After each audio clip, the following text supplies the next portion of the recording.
अडानी विवाद पर संसद में पक्ष विपक्ष के बीच नोकझोंक का सिलसिला जारी है। अडानी विवाद पर विपक्ष लगातार मोदी सरकार पर हमलावर भी है। वहीं पीएम मोदी अडानी विवाद पर बोलने के बजाय कांग्रेस को उसकी कमजोरियों पर घेर रहे हैं।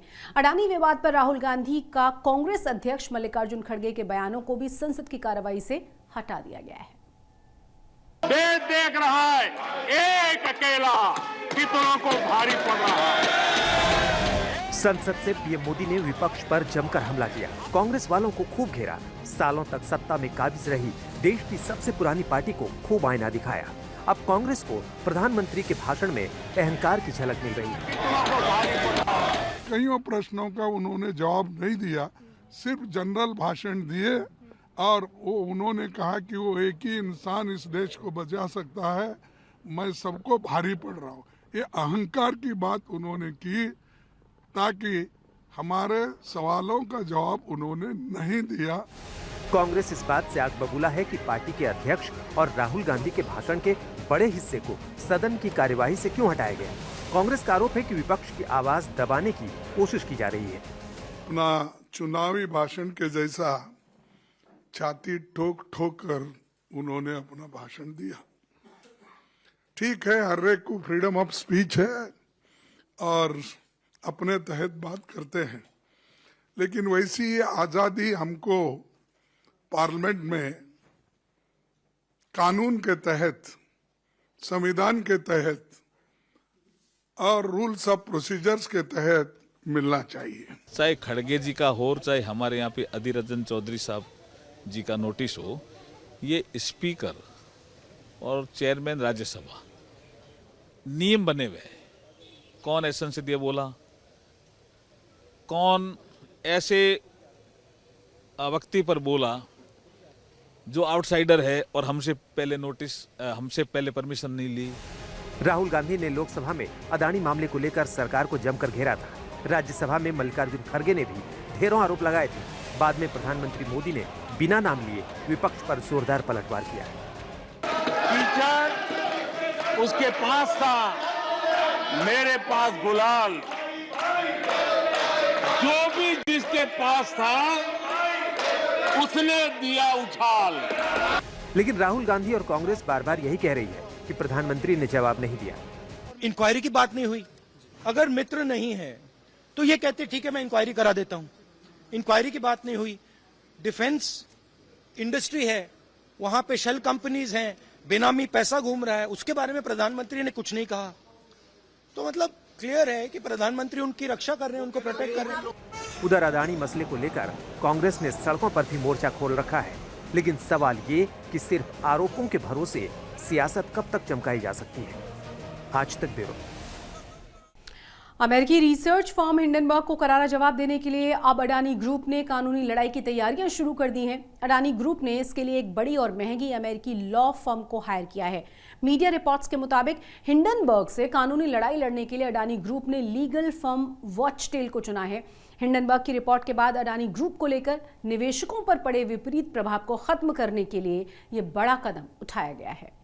और अब रुक करते हैं गुजरात के कच्छ का, जहां G20 डेलीगेट्स की शानदार मेहमान नवाजी की गई। विदेशी मेहमानों को हमारी सांस्कृतिक विरासत को करीब से देखने का मौका मिला। देश भर में इन दिनों G20 डेलीगेट्स की बैठकों का सिलसिला चल रहा है और इसी कड़ी में टूरिज्म वर्किंग ग्रुप की बैठक का आयोजन भी कच्छ में हुआ, जिसमें शिरकत करने के लिए डेलीगेट्स यहां पहुंचे हुए थे। कच्छ के रण में विदेशी मेहमानों का ये परंपरागत स्वागत देखिए। लोक संगीत और नृत्य के जरिए कच्छ के धौलावीरा में G20 प्रतिनिधियों की आवभगत की गई। टूरिज्म वर्किंग ग्रुप की मीटिंग में हिस्सा लेने आए इन मेहमानों ने यहाँ की मिट्टी की खुशबू को महसूस किया, यहाँ मौजूद पर्यटन की संभावनाओं को टटोला। 3 दिनों तक चले इस कार्यक्रम में 100 से ज्यादा डेलीगेट्स ने शिरकत की। इस कार्यक्रम का आयोजन गुजरात के पर्यटन मंत्रालय ने किया था। मकसद था टूरिज्म, स्किल डेवलपमेंट और निवेश की दिशा में दुनिया का ध्यान इस ओर खींचना।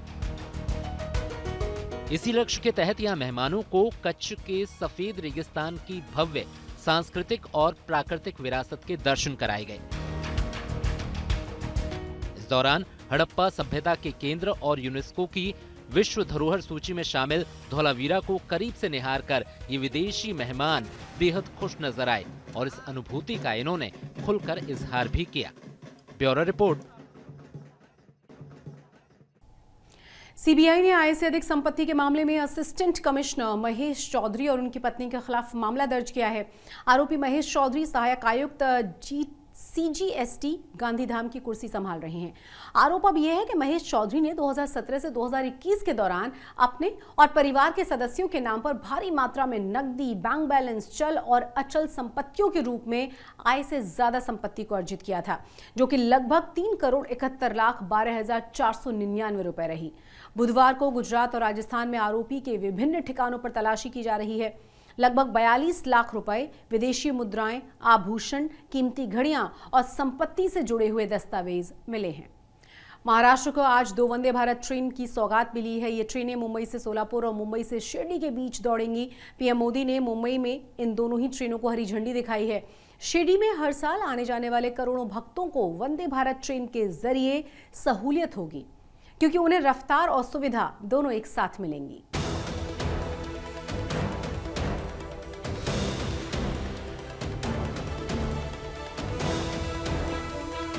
ये महाराष्ट्र के मुसाफिरों को रफ्तार और सुविधा की एक और सौगात है। प्रधानमंत्री मोदी ने महाराष्ट्र के मुख्यमंत्री एकनाथ शिंदे और आला अधिकारियों की मौजूदगी के बीच 2 नई वंदे भारत ट्रेन को हरी झंडी दिखाई। आज का दिन भारतीय रेल के लिए, विशेष रूप से मुंबई और महाराष्ट्र की आधुनिक कनेक्टिविटी के लिए बहुत बड़ा है। आज पहली बार एक साथ 2 वंदे भारत ट्रेनें शुरू हुई है। ये वंदे भारत ट्रेनें मुंबई और पुणे जैसे देश के आर्थिक सेंटर्स को हमारे आस्था के बड़े केंद्रों से जोड़ेंगी। अब महाराष्ट्र के शिरडी जाने वाले भक्तों का सफर सुहाना और पहले से ज्यादा आरामदायक होगा, क्योंकि केंद्र सरकार ने साईं बाबा के भक्तों को रफ्तार की सौगात दी है। महाराष्ट्र के लोगों को एक साथ 2 वंदे भारत ट्रेन का तोहफा मिला है। पिछले साल देशवासियों को 8 आधुनिक ट्रेनों की सौगात सरकार द्वारा दी गई थी। ऐसे में 8 वंदे भारत ट्रेनों को अलग अलग राज्यों के चलाया जा रहा है और लोगों की सुविधा के लिए इसको और भी आधुनिक बनाना लगातार जारी है।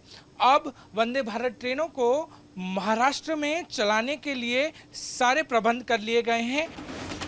इन 2 वंदे भारत ट्रेन में से एक मुंबई के छत्रपति शिवाजी महाराज टर्मिनस से शिरडी तक जाएगी, जबकि दूसरी मुंबई से सोलापुर के बीच दौड़ेगी। महाराष्ट्र में चलने वाली इन 2 वंदे भारत ट्रेनों की सबसे खास बात यह होगी कि ये पहली वंदे भारत ट्रेनें बनेंगी जो इंटरस्टेट चलाई जाएंगी। बाकी की वंदे भारत ट्रेन मुंबई से गुजरात हो या बाकी स्टेट से दूसरे स्टेट में जाने वाली ट्रेनों में से है, मगर इन ट्रेनों को महाराष्ट्र से ही महाराष्ट्र में चलाया जाएगा।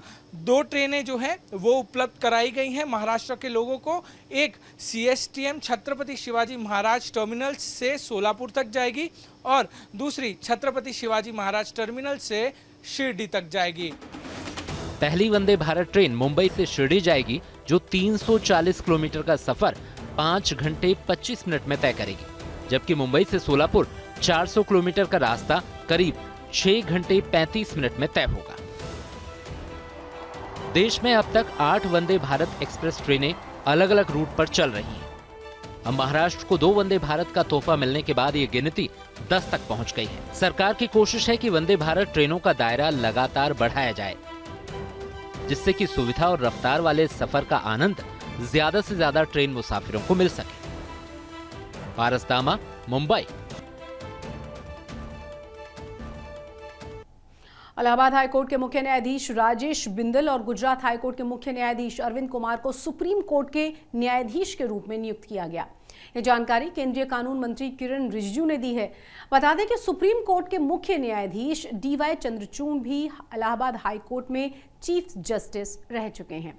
उन्हें भी अपने कार्यकाल के दौरान सुप्रीम कोर्ट में जज के रूप में नियुक्त किया गया था। सुप्रीम कोर्ट में 2 न्यायाधीशों की नियुक्ति के साथ साथ शीर्ष अदालत की कुल क्षमता 34 न्यायाधीशों की हो गई है।